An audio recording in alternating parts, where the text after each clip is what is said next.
vous présente tout de suite nos deux invités. Javier Escartine, bonjour. Vous êtes géologue, directeur de recherche au CNRS. Cela fait plus de 20 ans que vous travaillez sur la tectonique des fonds marins. Merci d'être avec nous.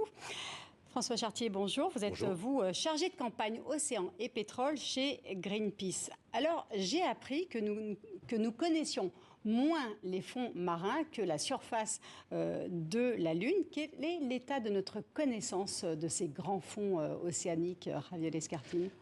C'est un manque de connaissances importantes. Y compris dans la communauté scientifique? Oui, bien sûr. C'est une question simplement d'exploration. Simplement pour avoir des cartes, que c'est le document de base, l'information de base, on a cartographié peut-être 20% ou 25% des océans.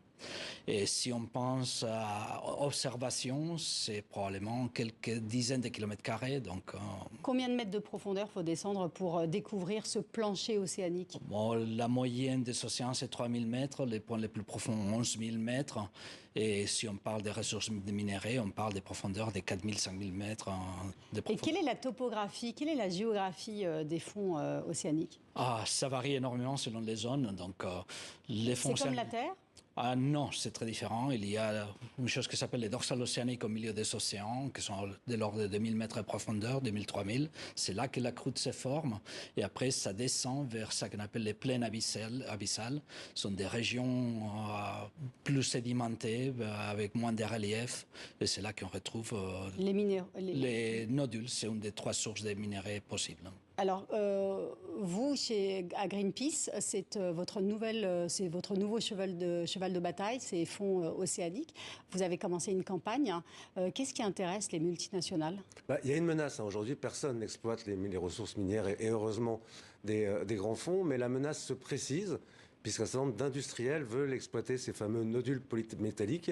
Alors, on a beaucoup vendu ça comme étant l'Eldorado, et on en reparlera sûrement par rapport aux questions de transition. En fait, il s'agit d'un certain nombre de minéraux très connus, du cuivre, du cobalt, du nickel et du manganèse. On veut aller exploiter ces minerais. En fait, c'est une question de business et de profit.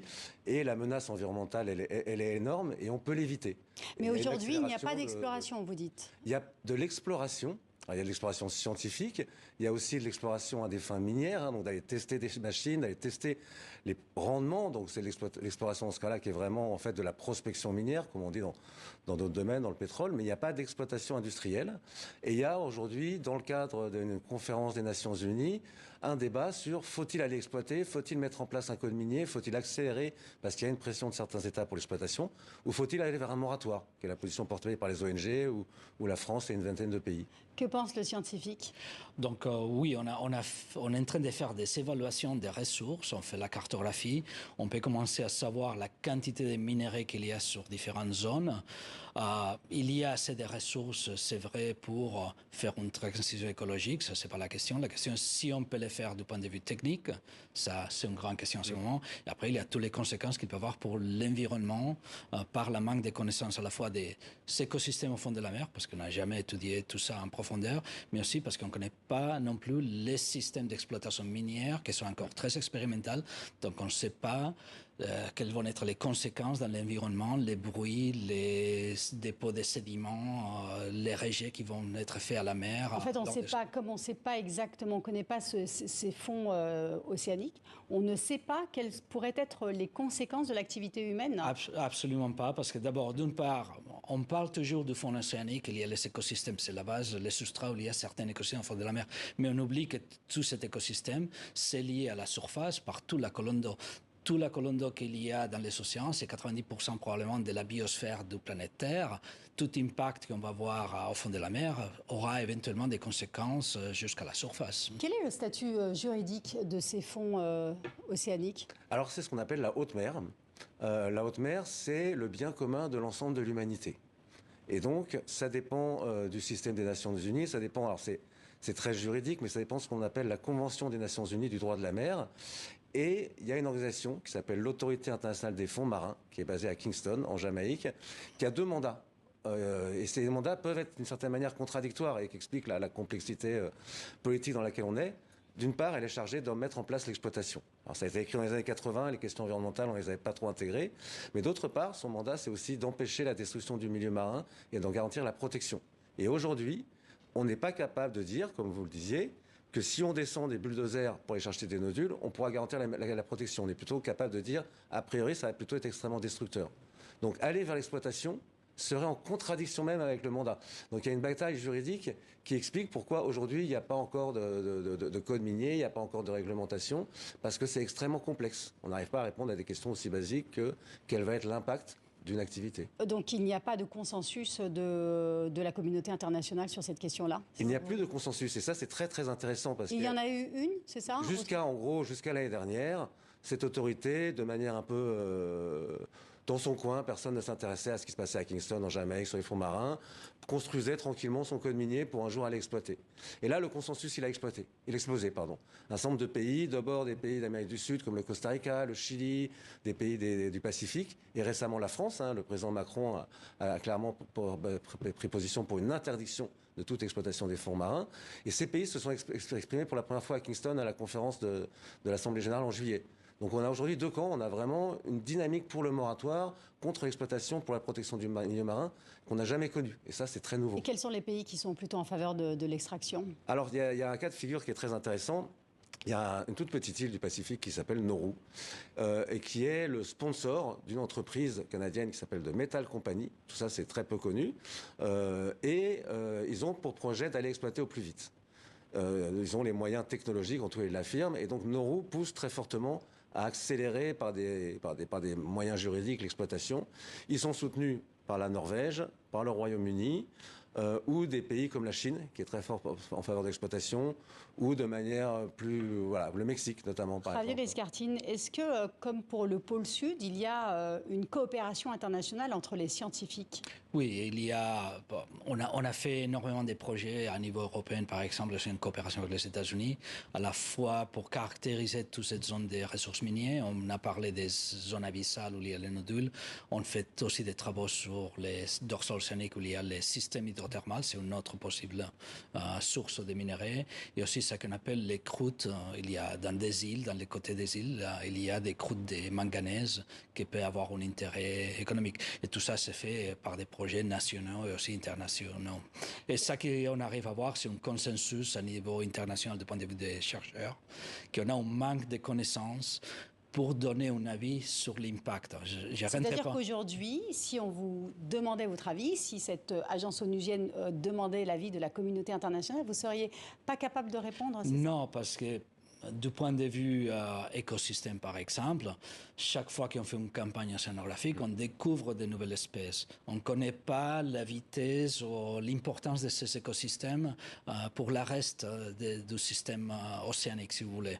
Donc, ce n'est pas non seulement l'abondance, parce que c'est un des arguments mis en avant, c'est le manque d'animaux, mais c'est la fonction que ces écosystèmes ont dans les systèmes océaniques et ça peut impacter. Donc, nous avons un manque de connaissances qui ne nous permet pas en ce moment de pouvoir faire... Mais vous, concrètement, en tant que scientifique, vous seriez en faveur d'une possibilité d'une extraction commerciale ou pas? Je crois que ça sort du cadre de la science, d'accord? En ce moment, s'il y a un intérêt stratégique ou économique, ça devrait être une décision faite par des politiciens, sachant qu'on ne peut pas faire des évaluations et vivre avec les conséquences. Comme chercheur, je ne peux pas faire une évaluation d'impact. Après, comme citoyen, je peux avoir mon opinion qu'il faut faire un moratoire ou non. Mais du point de vue scientifique, on ne peut pas donner des informations précises sur l'impact. Et que pensez-vous, alors vous, on l'a compris un peu, mais vous allez pouvoir y répondre aussi, mais que pensez-vous de l'argument selon lequel cette exploitation permettrait une transition énergétique et permettrait de décarboner nos économies? C'est un argument que je crois c'est discutable. D'une part, pour les batteries, il y a d'autres éléments qui devraient venir des exploitations minières à terre, donc on ne va jamais transférer tout à la mer. D'autre part, il n'y a que deux systèmes qui commencent à fonctionner, mais il n'y a pas une activité industrielle qui permettra d'avoir les volumes de matériel ramenés à terre. Donc, si on parle de passer à faire cette transition avec les produits du fond de la mer, on parle de dizaines d'années.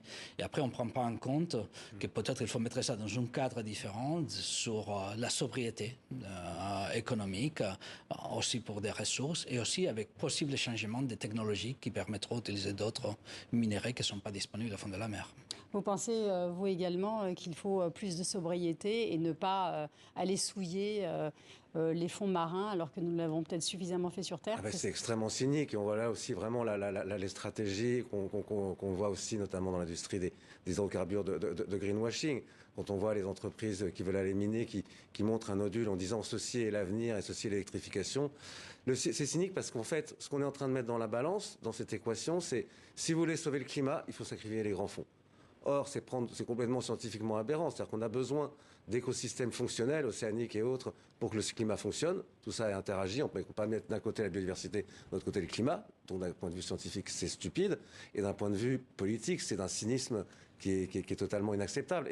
Et oui, en termes de sobriété, si on nous vend le même modèle linéaire, extractivisme sur lequel on repose depuis 200 ans, c'est-à-dire, on va juste changer la propulsion des voitures. On va remplacer les voitures au diesel par des voitures avec des batteries au lithium, mais ça sera toujours des SUV de 2 tonnes. Ça ne peut pas fonctionner comme ça. Et c'est pas ça la perspective d'une économie circulaire où on recycle, où on rentre dans des logiques de sobriété. En fait, c'est d'abord repenser nos mobilités avant d'aller se poser la question Et puis là, il y a un dernier aspect que je voulais aborder. On parle absolument pas de la libération potentielle de CO2 qui est stockée dans les fonds marins depuis des millions d'années. Est-ce que ça, c'est une question C'est une question qui est en train d'être étudiée. Les fonds marins, les sédiments sont des puits de carbone. Il faut savoir que quand on ramasse des nodules, on va ramasser et complètement détruire la surface, les premières 10, 20, 30 cm. Et c'est là qu'il y a probablement une concentration de carbone. Ça, c'est un vrai risque?